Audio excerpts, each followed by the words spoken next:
For Joe Biden, it's definitely been a long road to becoming the President of the United States. Let's take a look back at the extreme highs and lows in his personal life, including the devastating deaths of his first wife and two of his children. Joseph Robinette Biden Jr. was born on November 20, 1942, in Scranton, Pennsylvania, as World War II raged overseas. The first child of Catherine Eugenia, Jean, Finnegan Biden and Joseph Robinette Biden Sr., Joey, as he was known, was a scrappy kid from a working-class Irish Catholic family. The family eventually relocated to Delaware, but Biden's childhood was not easy due to a debilitating stutter. He's talked about being bullied for having a stutter and how it's profoundly affected his life. Kindergarten speech therapy did not work, so he decided to fight his battle on his own. The effort toughened him and endowed him with prodigious confidence that sometimes veered into recklessness. I can think of nothing else that has ever stripped me of my dignity as quickly and as profoundly and as thoroughly as when I stuttered in grade school, he said in a 2008 speech to the American Institute for Stuttering. You know, if you think about it, stuttering is the only handicap people still laugh about, he said. It has nothing to do with your intelligence quotient. It has nothing to do with your intellectual makeup. He shared that his mother would tell him, "Joey, don't let this define you. Joey, remember who you are. Joey, you can do it. You're defined by your courage and redeemed by your loyalty." He practiced hard in his bedroom, watching his lips in the mirror with a flashlight while memorizing Yeats and Emerson so he could speak flawlessly in class. Other kids looked at me like I was stupid, Biden recalled. I wanted so badly to prove I was like everybody else. Clearly, Biden didn't let his stutter affect his academics.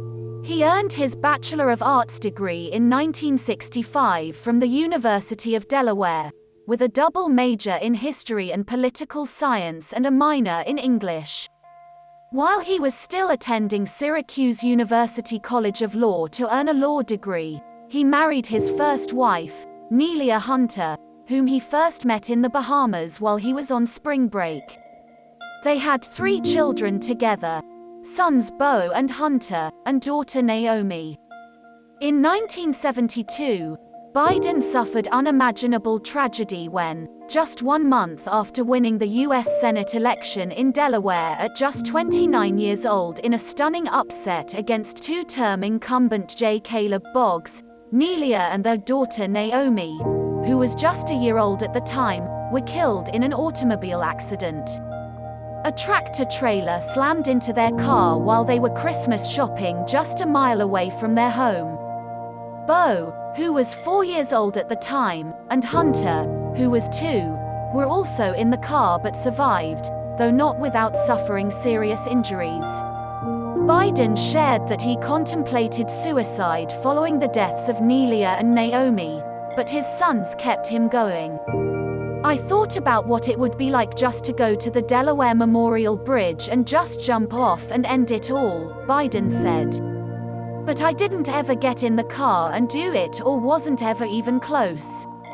I began to understand how despair led people to just cash it in, how suicide wasn't just an option but a rational option.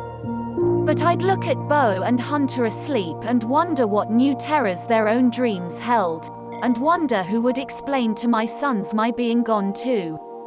And I knew I had no choice but to fight to stay alive. Still, Biden faced yet another heartbreaking tragedy during his vice presidency when his eldest son, Bo, died in 2015. Bo just made me promise. He said, "Dad, I'm going to be okay. No matter what happens. Dad, you got to promise me you're going to be okay." He said, "Dad, look at me. Look me in the eye, Dad. Give me your word as a Biden. Dad, you're going to be okay." He was worried I'd walk away from everything I worked in my whole life, the things I cared about. He knew I'd take care of the family. He never wondered about that. But he didn't want me walking away, and I think what it's done, it's given me a purpose.